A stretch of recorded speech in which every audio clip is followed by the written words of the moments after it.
Primeiro a entrar, Horácio. Olha só. Boa noite para todos que estão chegando.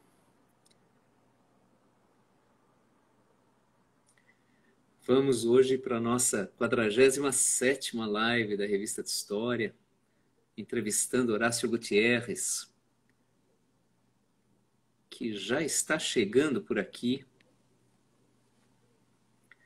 Boa noite para todo mundo que está entrando, que está chegando.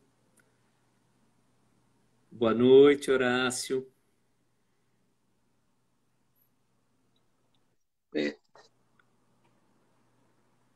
Agora sim. Boa noite. Tudo bom?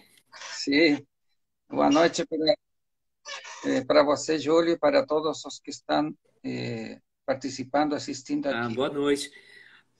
Vamos esperar uns minutinhos que o pessoal vai entrando, daí a gente começa daqui a 2 ou 3 minutos, pode ser? Então tá. Então, boa noite para todo mundo que está chegando. Hoje nós teremos a 47ª live da Revista de História. O entrevistado é Horácio Gutierrez, querido colega de departamento, e vai falar sobre o estagido chileno, neoliberalismo em questão. E o que é mais interessante, ainda mais interessante do que o tema proposto, é a maneira como ele vai desenvolver essa discussão por meio de grafite, etc. Então vamos aguardar mais uns minutinhos e para que mais gente possa acompanhar desde o princípio essa conversa. E, de qualquer forma, boa noite, principalmente para quem está aqui nesse frio de São Paulo, né, congelando, e vai se aquecer um pouco ouvindo a conversa com o queridíssimo Horácio Gutierrez.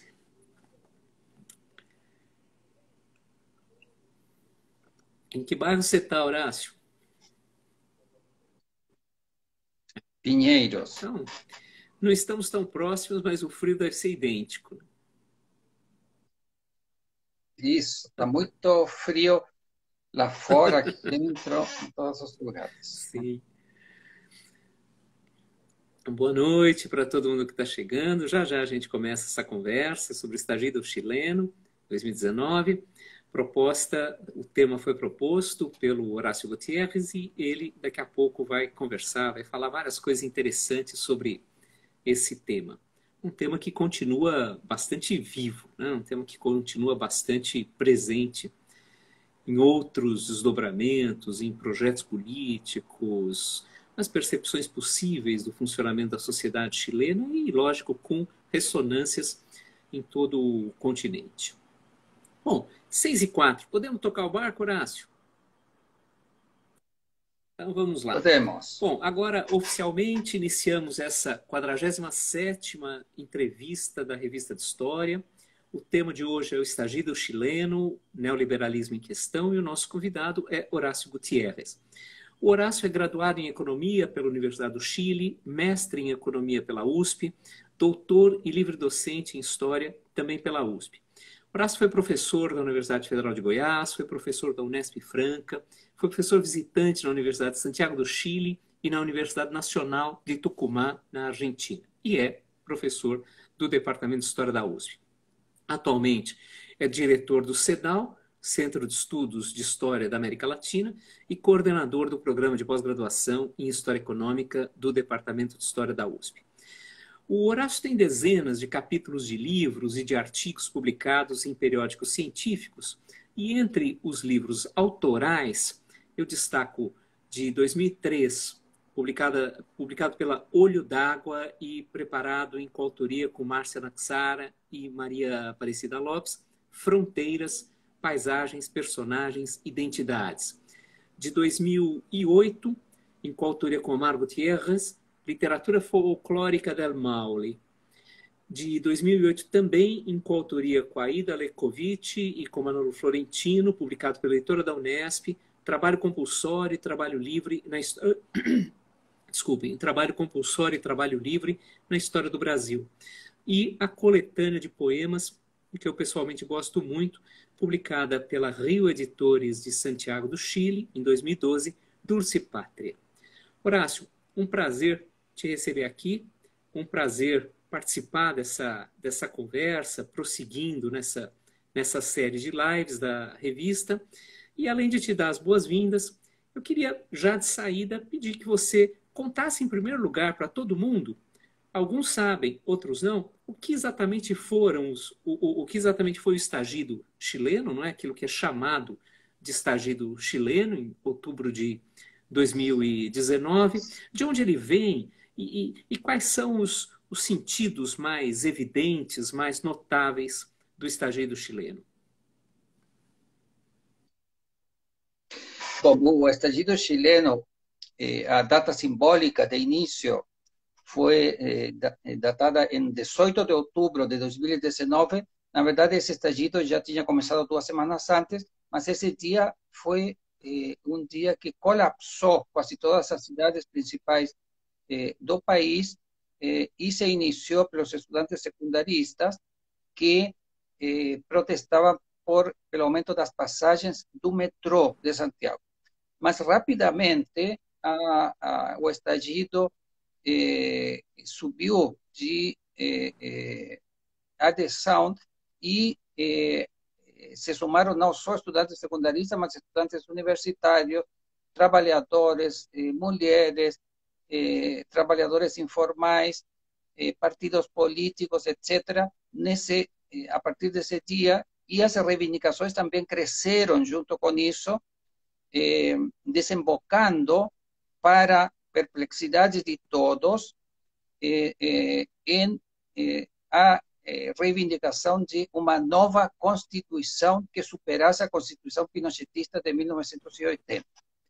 Isso não estava inicialmente nesse estallido, mas era uma reivindicação já também antiga, desde a época da democratização em 1990, e que não tinha sido possível fazer maiores modificações, exceto algumas menores, durante os 30 anos de democratização. Isso porque a própria Constituição impedia praticamente a sua modificação pelo sistema eleitoral que havia de empate de 50% que dava sempre para oposição e situação. Mas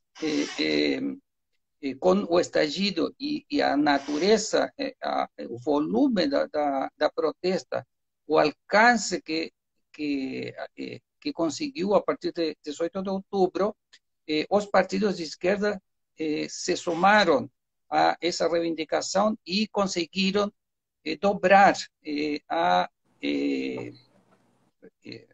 reticência, a oposição já crônica da direita de modificar essa Constituição.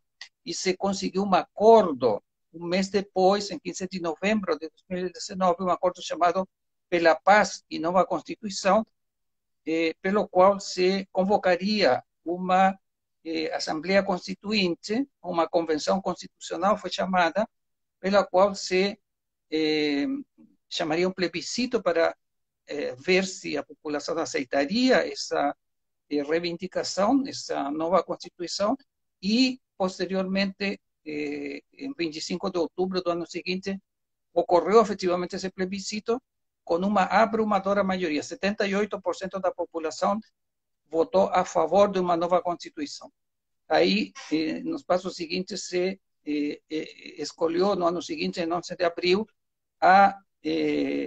os membros, os representantes dessa Constituição, dessa Convenção Constitucional que está trabalhando até hoje nessa nova Constituição. Agora, esse estallido, na verdade, deve ser considerado assim o ponto culminante de uma série de estallidos prévios que ocorreram principalmente na década de 2000, encabeçada por estudantes secundários e estudantes universitários.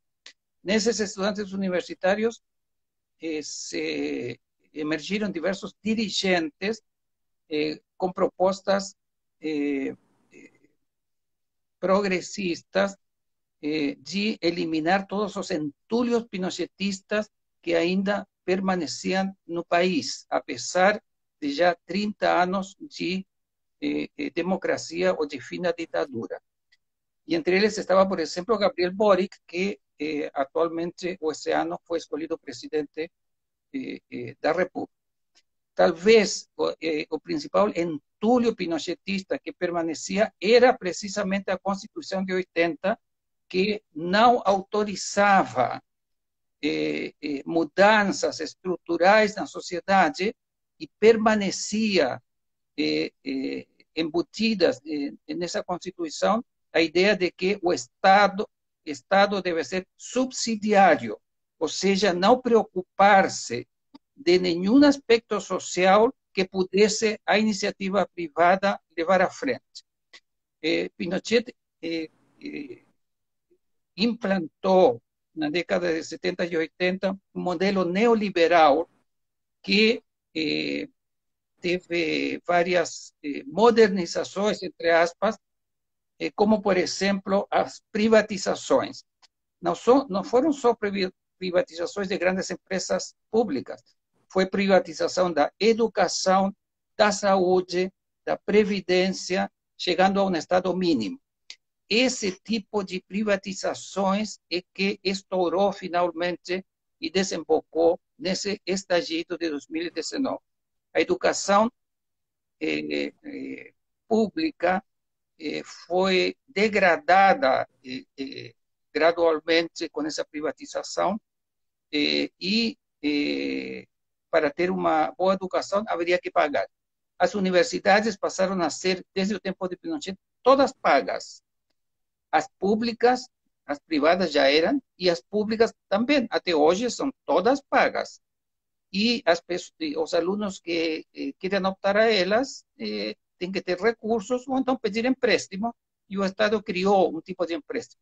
Uma das reivindicações nesses protestos da década de 20 e que desembocou nesse estagido de 2019 é pelos endividados, que não aguentam mais, os estudantes, hoje já adultos, que devem continuar pagando. A saúde, a mesma coisa, acabou a saúde praticamente pública, com determinadas exceções, e se deve, então, optar pela saúde privada,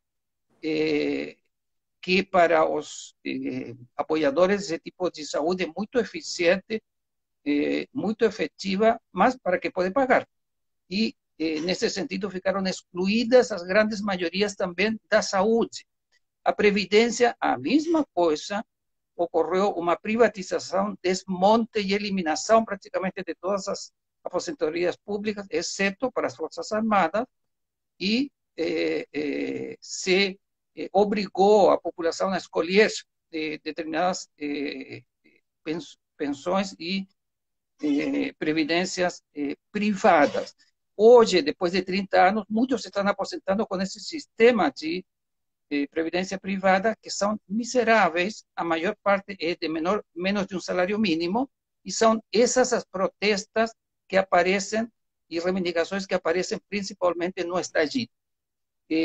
Fim da educação privada, ou então reinstalação de uma educação pública, saúde pública, previdência pública e constituição de um Estado solidário, um Estado que se preocupe com as demandas sociais, com essas reivindicações. Essas são as maiores demandas que apareceram no estagido após a reivindicação de eliminação do aumento das passagens. As passagens ficou como apenas o início do estagido, mas rapidamente essas outras reivindicações que já eram caras durante décadas após a democratização reaparecem.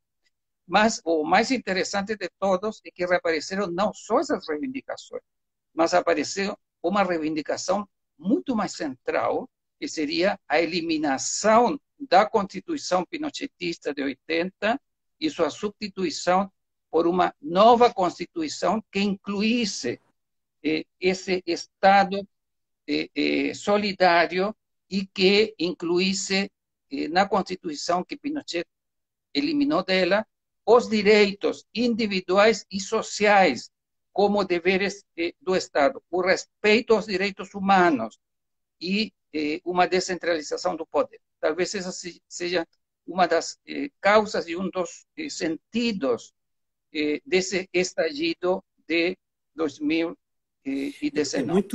É muito interessante e muito instrutiva a explicação. Foi muito instrutiva a explicação que você deu, por vários motivos, né? Um deles é que muitas vezes se fala desse ciclo neoliberal que apareceu em várias partes da América Latina, sobretudo na década de 90. Então, há muitas referências ao governo Menem na Argentina, ao governo Fernando Henrique aqui no Brasil, mas a maior parte das pessoas aqui no Brasil, eu acredito, não tem a noção da profundidade que esse projeto de encolhimento do Estado alcançou no Chile, né? Aqui na Argentina, as privatizações de empresas públicas tomaram uma espécie de frente do processo. No Chile, como você dizia, isso é muito mais vasto, isso é muito mais profundo, mexe de maneira muito mais corrosiva na sociedade, na relação do Estado com a sociedade, do que aconteceu em outras partes. Acho que uma segunda coisa que você levantou, que é muito interessante, que nos faz lembrar também de protestos de estudantes que aconteceram em outras partes. O quanto a questão da passagem, como aqui no Brasil em 2013, né?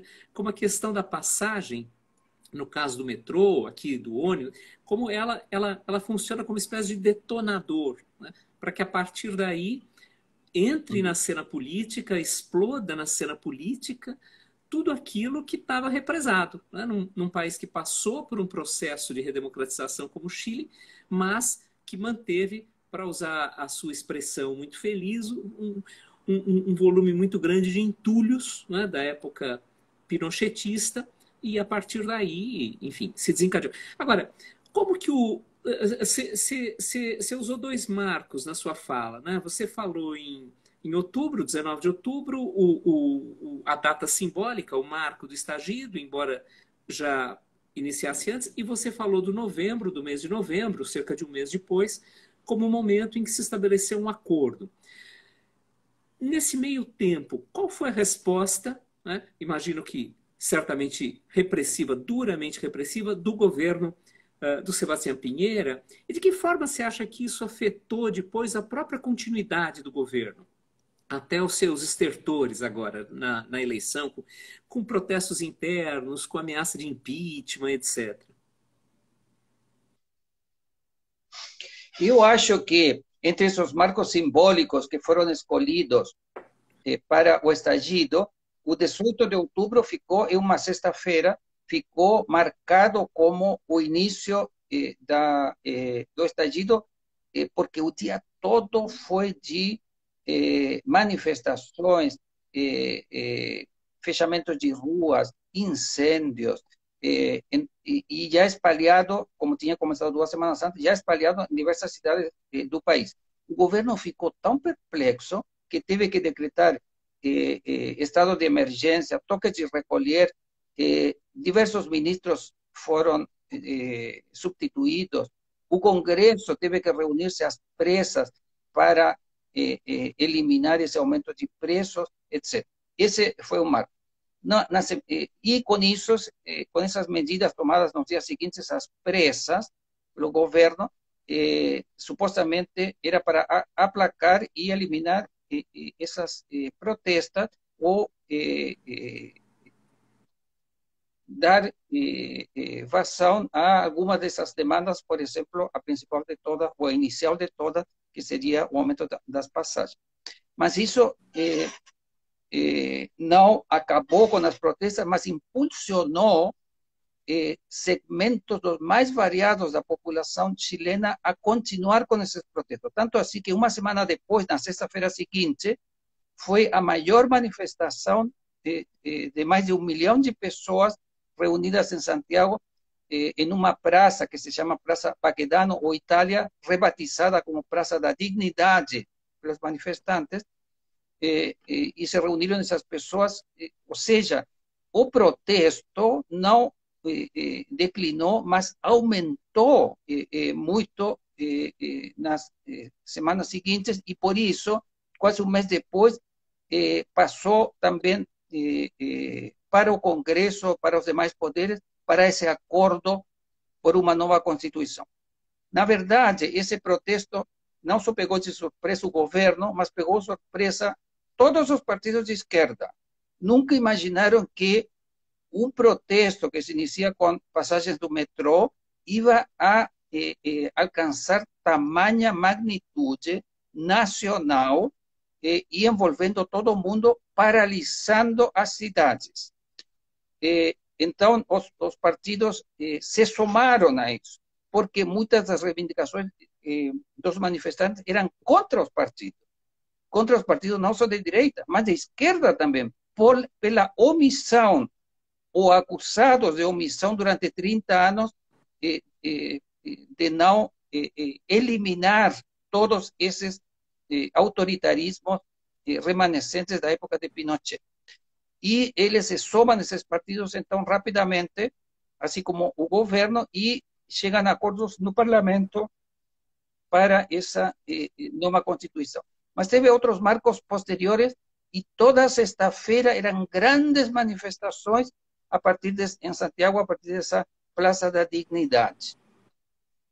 Talvez a maior de todas foi no ano seguinte, no dia 8 de março, no Dia Internacional da Mulher, em que se reuniram 1 milhão ou 2 milhões de pessoas em Santiago, protestando a propósito do Dia Internacional da Mulher, não só por reivindicações de igualdade de gênero, mas contra o neoliberalismo, contra todas essas políticas que já vinham de décadas atrás. Depois de 8 de março, declinaram e, finalmente, não houve mais manifestações, porque começa a pandemia e o confinamento de toda a população. Então, esse estágio é de outubro até março. E lá por meados de março, etc., como em todos os lugares, começou o confinamento e terminaram, então, os protestos de rua. Isso talvez sejam os marcos principais. Nesse meio tempo, o governo, sem saber o que fazer, já tinha cedido. O governo que havia era o governo de Piñera, conservador de direita. Já tinha cedido para esse acordo de fazer uma nova Constituição, coisa que se tinha resistido durante 30 anos a fazer. E faz isso. Mas, paralelamente, empreende uma repressão violenta contra os manifestantes e há dados assim impressionantes que são levantados por diversos organismos de direitos humanos, como, por exemplo, o de Amnistia Internacional, que levanta um informe, por exemplo, no mesmo final de outubro, ou seja, tinham passado 2 semanas, um pouco mais, e olha o tamanho da repressão que havia, que continuou até março. Mortes, 31 pessoas já tinham sido mortas pela força pública. Atenções de emergência, 12.547. Lesões com armas de fogo, 1.980. Trauma ocular, isso foi uma coisa que depois se tornou simbólica, que eram com balas de borracha que atingiam os olhos e ficaram muitos os cegos, ou então com trauma ocular. Já havia 347 pessoas com trauma ocular. Aí apareceram muitos vítimas que depois se tornaram líderes. E hoje uma delas é senadora, por exemplo, Gustavo Gatica e Fabiola Campillay. Fabiola Campillay foi escolhida nesse ano senadora. Ela ficou sem visão, atingiu os 2 olhos, esse trauma ocular. Amnistia Internacional também, por exemplo, registra as queixas contra abusos e violência física de carabineiros. Carabineiros é a polícia uniformada militar. 577 já havia queixas contra carabineiros. Isso no final de outubro, 2 semanas depois. Queixas contra carabineiros na fiscalia, 4.170. Ou seja, era uma repressão sem fim que estava ocorrendo de tal forma de parar pela força essa explosão, essa rebelião que ocorreu a partir do estagido do metrô. Nossa, é impressionante, né? Bom, você buscou um caminho muito singular para pensar o estagido e para ver alguns dos seus desdobramentos. Ao mesmo tempo, manteve uma questão que você mencionou agora há pouco, que é a questão da das esquerdas, de que maneira há uma crítica direta dos estudantes aos partidos, inclusive de esquerda, e um novo perfil que brota das várias manifestações e de todas as ressonâncias do estagido. O caminho que você escolheu foi pensar os grafite presentes, logicamente, em muros do Chile, de Santiago. O que esses grafites nos dizem sobre o estagido e sobre essa variação no perfil da esquerda? Sobre o surgimento de uma nova esquerda, uma esquerda que, num país com uma importantíssima tradição de partidos de esquerda, né, que chegou à presidência, né, com a Allende em 1970. O que o estagido nos conta, o que os grafite que você estudou do estagido nos contam sobre a renovação da esquerda e sobre os rumos do Chile para se renovar?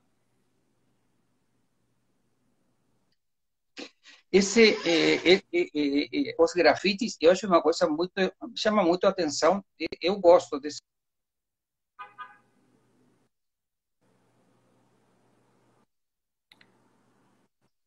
De 2019, participei de várias manifestações e o que mais me impressionou.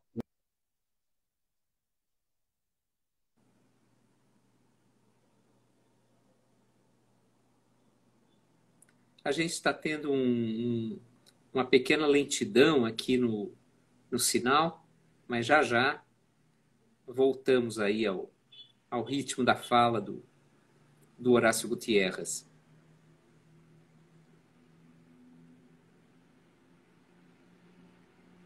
Minutinho só que já se restabelece. Saiu, houve um problema qualquer, mas ele certamente já estará de volta. O Horácio falava justamente dos grafite como uma expressão do estagido chileno e dos vários movimentos, das várias formas de repensar as intervenções, sobretudo da esquerda no processo político chileno. Horácio já tá chegando aqui de volta.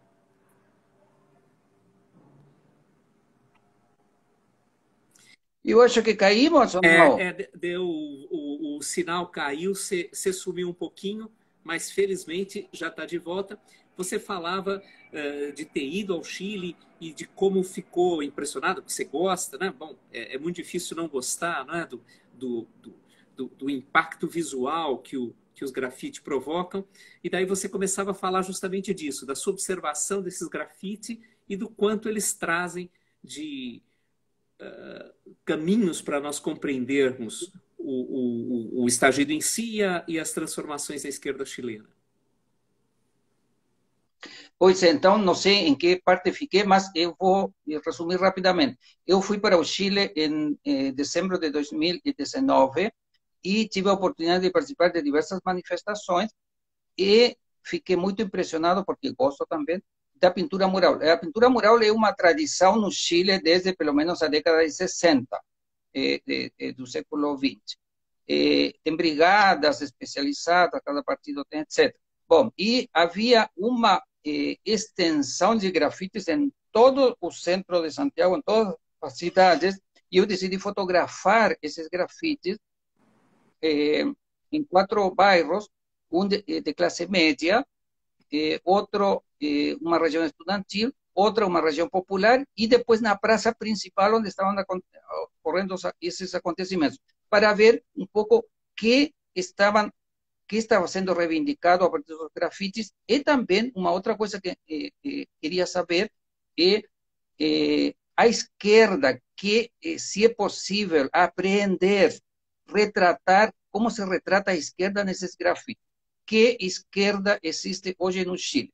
Mas não só isso, eu acho que os grafites, na minha percepção, permitiriam, já vou comentar se permitem ou não, mas permitiriam ver quais são as utopias que se quer. O que não se quer, está claro, o neoliberalismo e toda a herança pinochetista. Mas, eliminado isso, suponhamos que se possa eliminar superar se avança hacia quê? Se quer o quê? Qual é o tipo de sociedade que se procura? Será que os grafites respondem a isso? Bom, isso era o interesse, então, e fotografei mais de 1000 grafites, e isso vai ser um livro, que para os interessados depois vai ficar disponível, eu acho que vou mandar aí também para a revista, vai ser um livro em PDF, Por então, favor, muito de obrigado. livre circulação.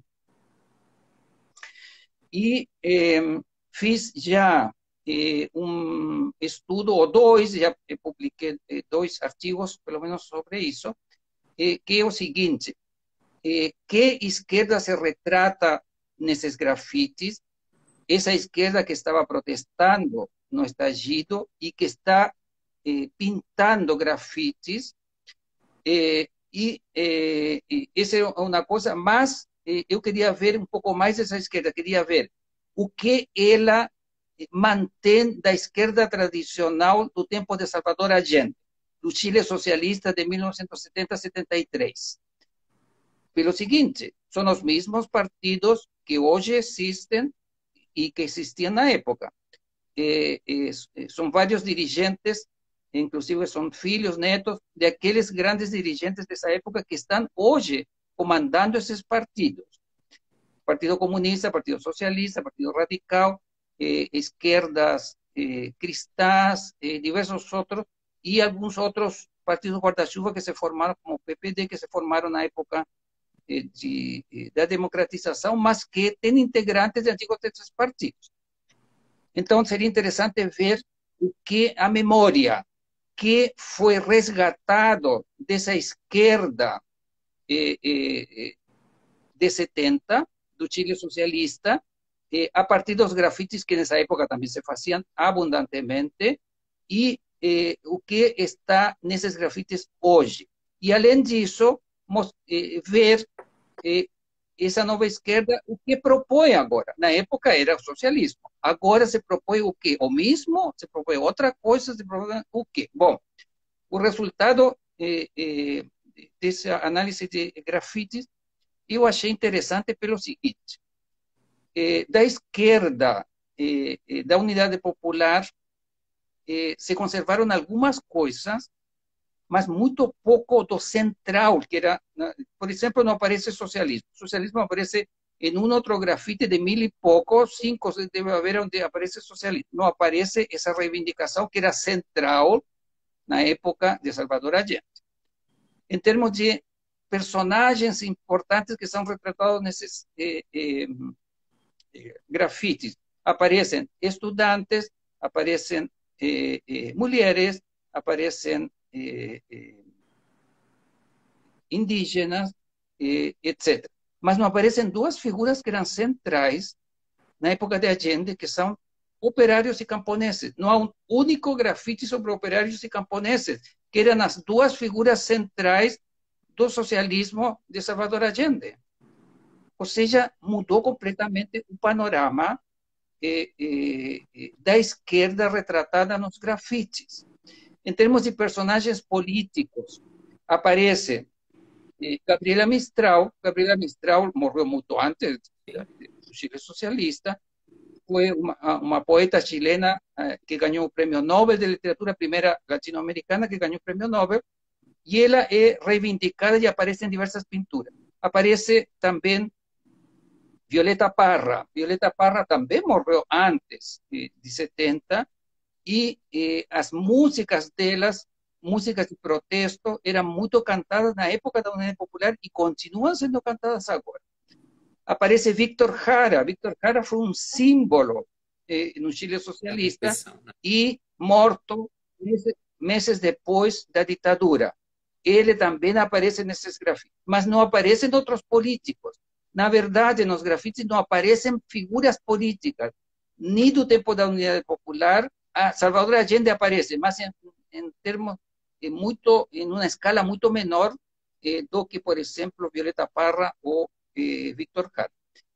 Ou seja, aparece muito mais do mundo cultural do que do mundo político. Do mundo político não aparece quase ninguém da época de Pinochet e ninguém dos 30 anos de democratização, ou muito poucos. Aparecem muito mais pessoas do mundo cultural, por exemplo, do mundo cultural de da época final de Pinochet e da época da democratização, aparece Pedro Lemebel. Pedro Lemebel foi um líder LGBT, ligado ou simpatizante do Partido Comunista, mas muito rechaçado ou rejeitado pelo Partido Comunista por ser LGBT assumido e ainda por cima vestir-se como travesti, mas de uma influência gigantesca nas novas reivindicações de grupos minoritários como os LGBT. Aparece Gabriela Mistral, só que travestida da imagem que a historiografia consagrou tradicional a ela.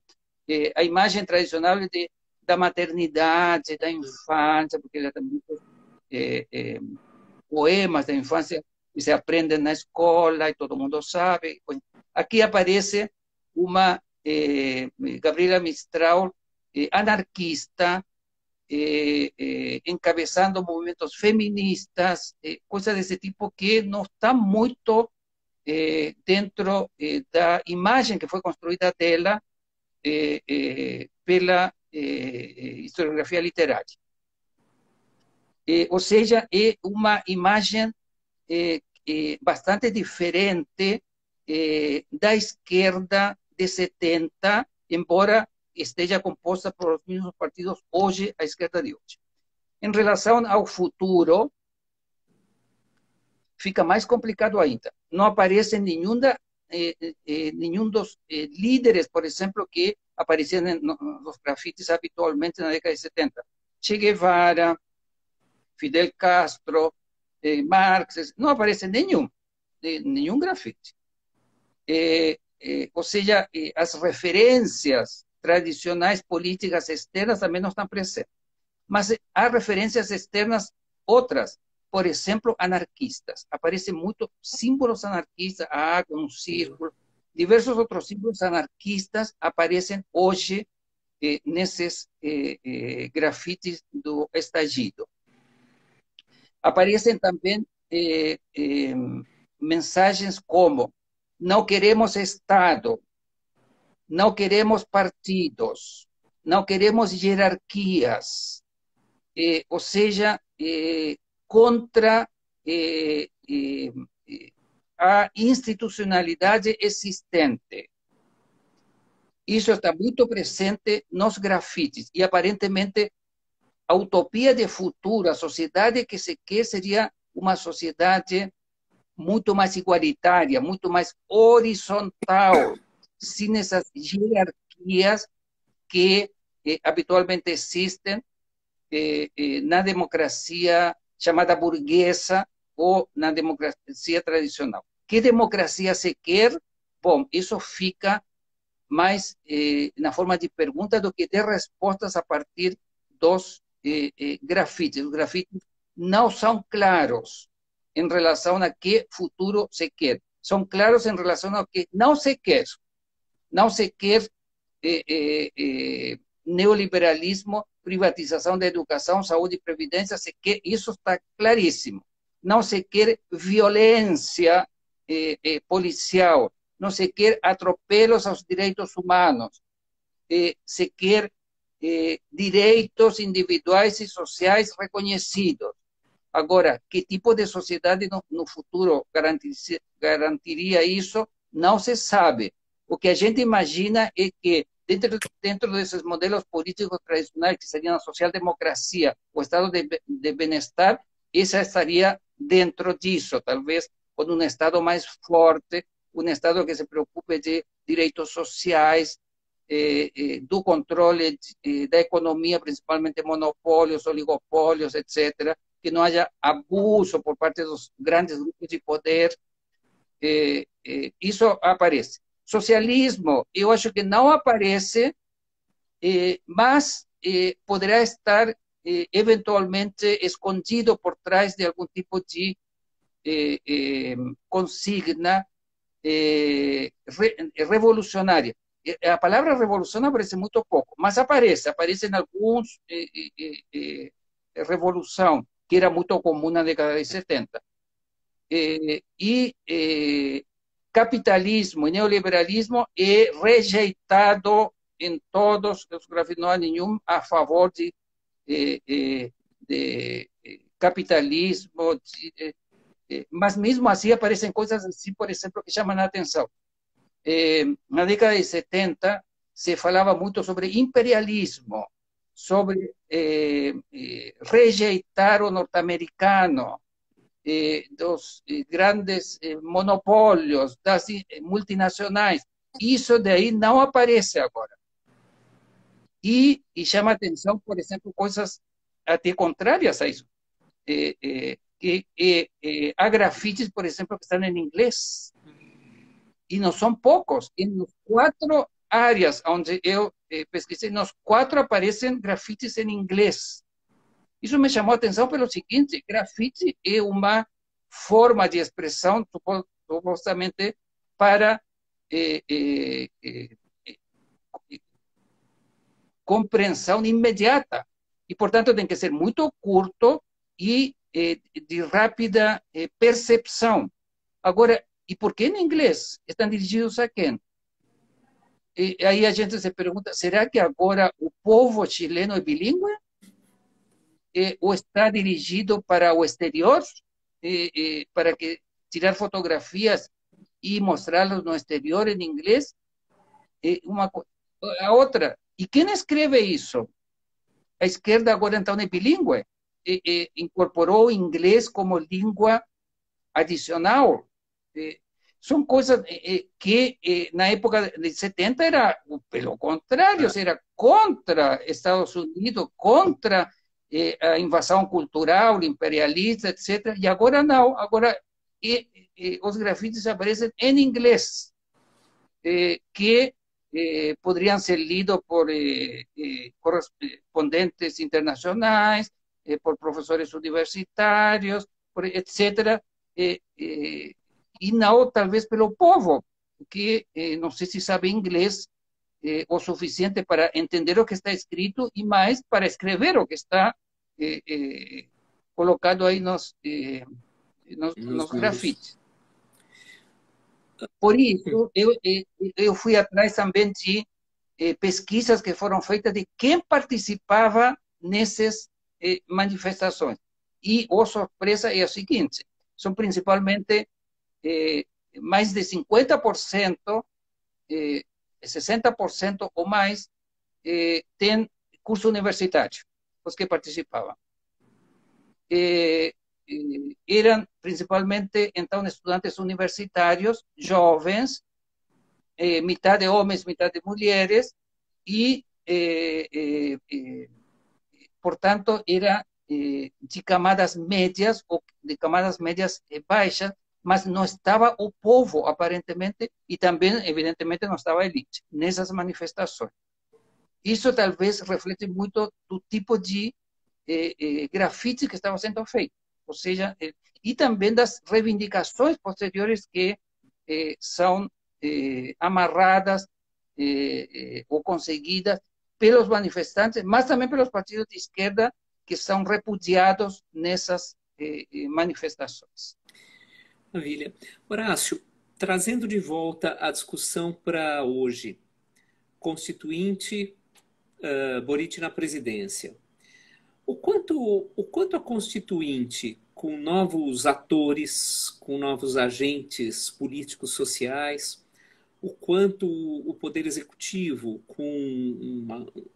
tendo à sua frente uma das lideranças do estagido, né?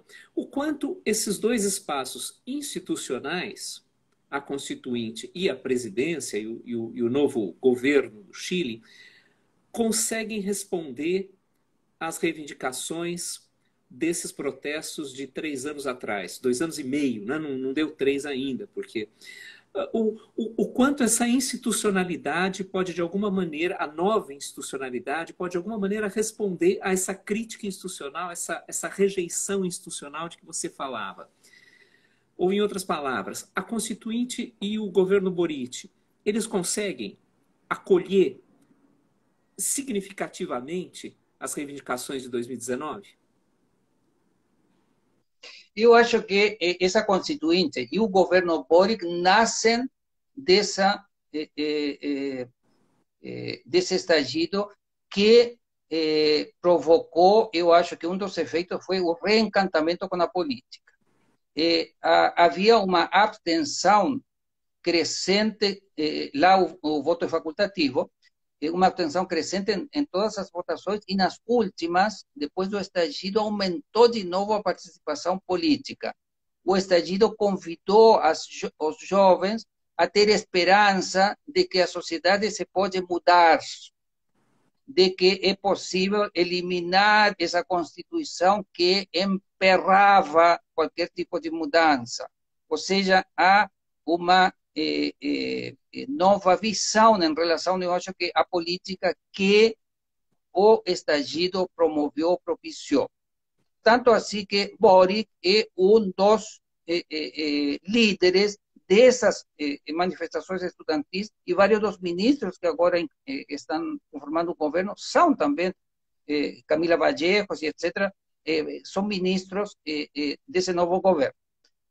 Essa é uma coisa, ou seja, há uma esperança que o governo Boric coloca de finalmente haver mudanças importantes, estruturais na sociedade chilena, deixando para trás o pinochetismo. Ou seja, se a gente puder esticar um pouco essa análise, poderíamos falar, finalmente vai acabar a transição, que durou 30 anos da ditadura para a democracia. E agora começar outra sociedade, dessa vez escolhida pela primeira vez pela sociedade, a partir da nova Constituição. Mas eu tenho a impressão que Boric vai conseguir muito poucas mudanças. Espero que não seja uma frustração como foi durante diversos governos progressistas do passado, por exemplo, com Bachelet, ou com outros presidentes que não conseguiram fazer mudanças, e eles foram responsabilizados por imobilismo ou por não querer fazer mudanças, e na verdade havia pouca possibilidade de fazer. Boric, eu acho que está também um pouco preso disso pelo seguinte: teve, junto com a eleição de Boric, eleição do novo Congresso, e novamente aparece empatado o Congresso, ou seja, não vai poder fazer mudanças muito importantes que sejam mais do que metade do Congresso para realizar essas mudanças. Então, eu tenho a impressão que a mudança principal, neste momento, não vai ser de Boric, vai ser da Convenção Constitucional. A Convenção Constitucional foi eleita em abril de 2021 e conseguiu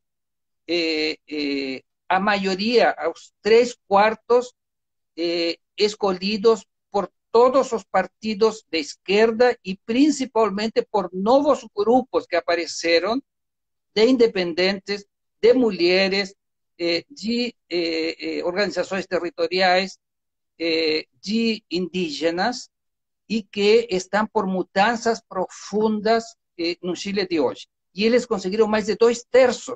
Ou seja, essa Convenção Constitucional poderia agora, finalmente, fazer mudanças completas e incorporá-las na nova Constituição. E a direita ficou com menos de 1/3 e, por lo tanto, não tem sequer capacidade de veto em relação às mudanças que sejam propostas para a nova Constituição. Então, na Constituição é que se vão plasmar as novas mudanças, e Boric, eu acho que terá a missão agora de colocá-las em prática, mas não ele ser o protagonista das mudanças, mas o protagonismo eu acho que vai ficar com a Convenção Constitucional. E é de esperar que no plebiscito que vai aprovar ou não essa nova Constituição, que vai ocorrer em setembro próximo, setembro de 2022, seja aprovada, porque se não é aprovada, essa nova Constituição continua vigorando a Constituição de Pinochet. Claro.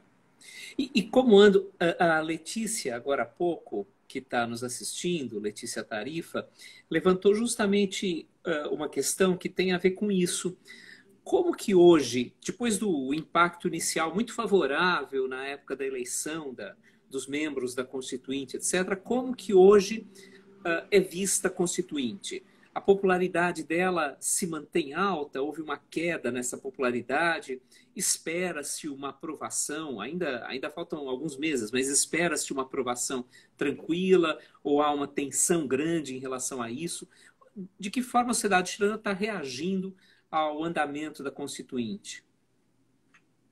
Bom, a Constituinte começou com uma aprovação gigantesca, um desejo de mudanças, só que e a primeira presidenta foi uma líder indígena, sim, da Constituinte, mas com o andar das discussões se viu que não havia homogeneidade exatamente nas propostas da esquerda. Nesse 3/4 ou 2/3 que tinha, não há homogeneidade. Então aparecem divergências que se vão manifestando independentemente da oposição da direita, que tem pouca influência. E as discussões, por exemplo, nasceram sobre como se deve pensar essa sociedade chilena do futuro. O Estado plurinacional foi uma discussão gigantesca. Eu não sei se vai ser aprovado e em que medida, qual vai ser o sentido desse Estado plurinacional, de reconhecer que dentro da sociedade chilena há diversas nações com algum tipo de autonomia, como existem em outros países latino-americanos e europeus. Isso eu não sei se vai passar. Mas o que vai passar na Constituição seguramente é uma adesão incondicional ao respeito aos direitos humanos, aos direitos individuais e sociais, a um Estado solidário e a uma descentralização do poder. Essa descentralização vai incluir seguramente povos indígenas com maior autonomia ou regiões com maior autonomia. Mas eu acho também que houve uma oposição muito grande para essa descentralização, porque a descentralização já existe em muitos países, por exemplo, nos Estados Federais. Mas eu acho que não se vai chegar lá a um Estado federal. O Estado chileno sempre foi unitário.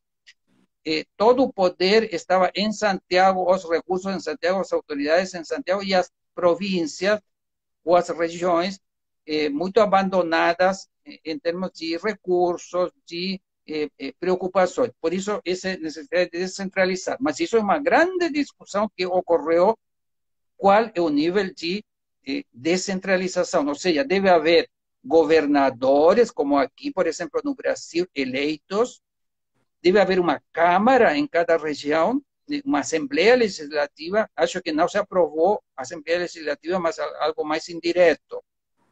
Se tiver governador e Assembleia Legislativa, tem que descentralizar os recursos também. De Santiago, tem que haver recursos que são federais, outros que são estaduais, outros municipais, ou seja, como um Estado federal. Isso acho que não se vai conseguir dessa vez. Mas sim um passo à frente da centralização que havia, que vai escolher autoridades regionais, com algum tipo de autonomia e de recursos, mas ainda não há um Estado federal, que seria uma descentralização já muito mais profunda. Isso eu acho que não se chegou a um acordo desse tipo.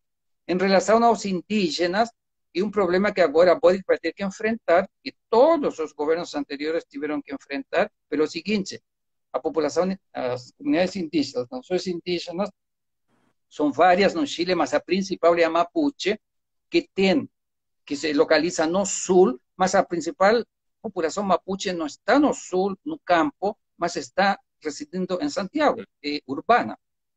E a população Mapuche se dividiu muito, sempre teve grupos diferentes, que vão desde grupos no sul, que são pela luta armada e pela independência desses territórios. Não é uma autonomia dentro do Estado do Chile, é uma independência.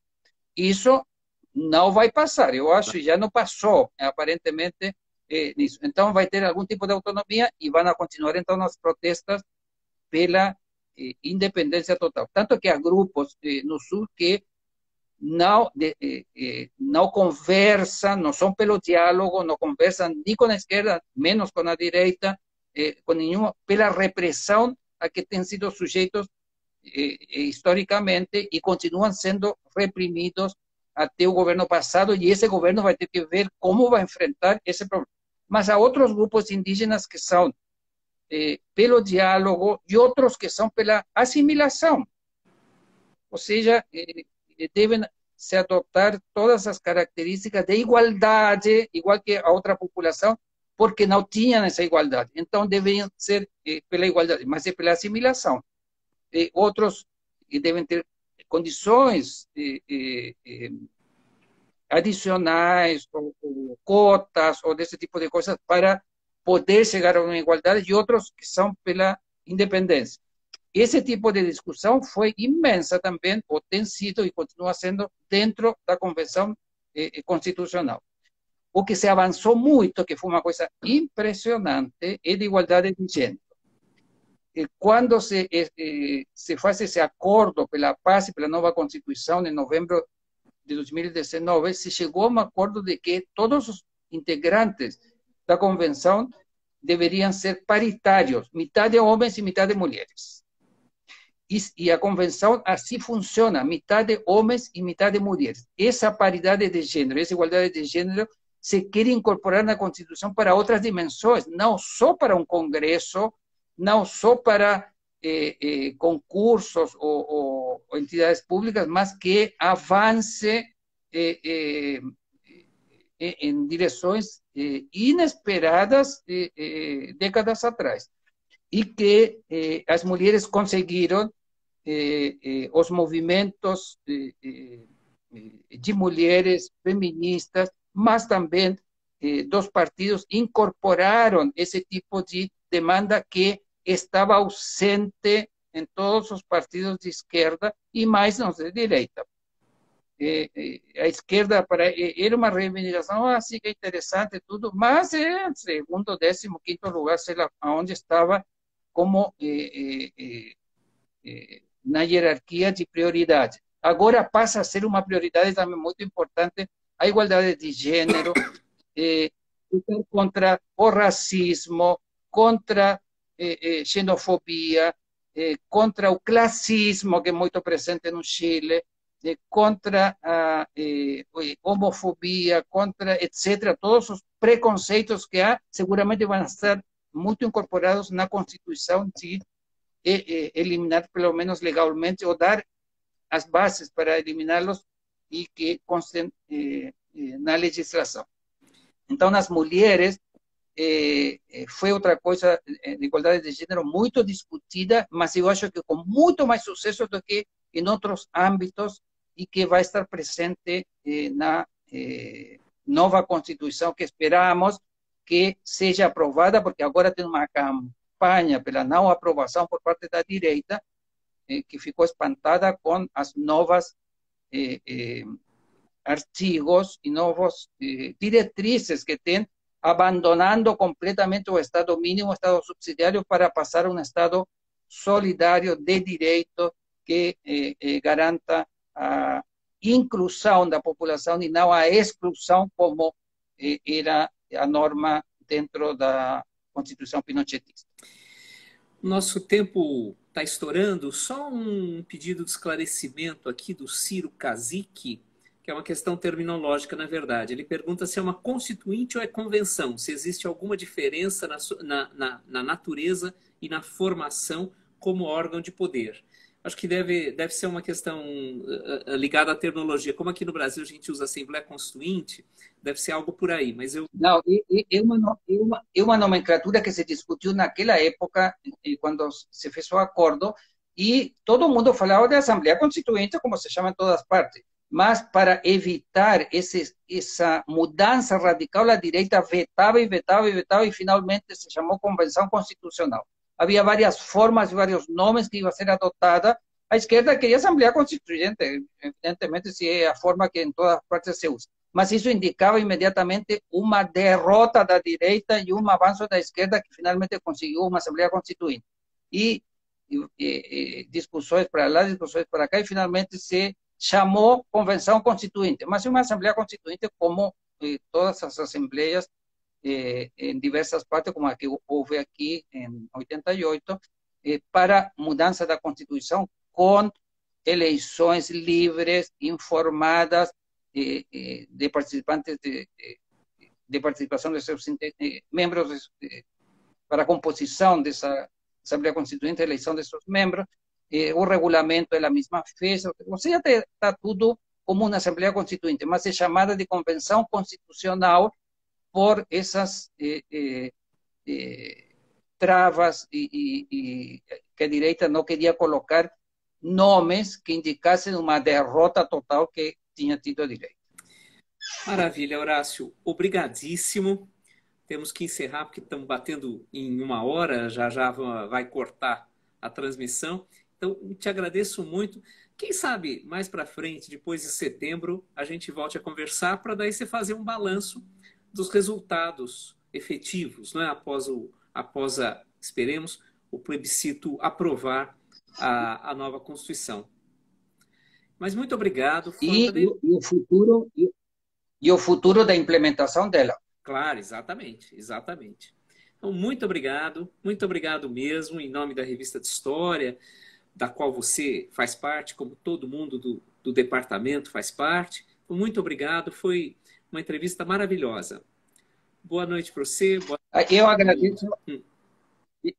Eu agradeço também o convite e a participação de todos os ouvintes que estão neste momento assistindo.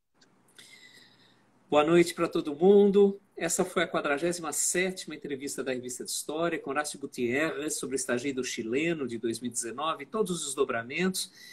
Mês que vem vamos ter Maria Cristina Pereira, mas mais para frente a gente faz a divulgação com calma. Obrigado para todo mundo, boa noite para todo mundo e um obrigado muito especial e um grande boa noite para você, Horácio. Grande abraço. Boa noite aí para todos. Obrigado.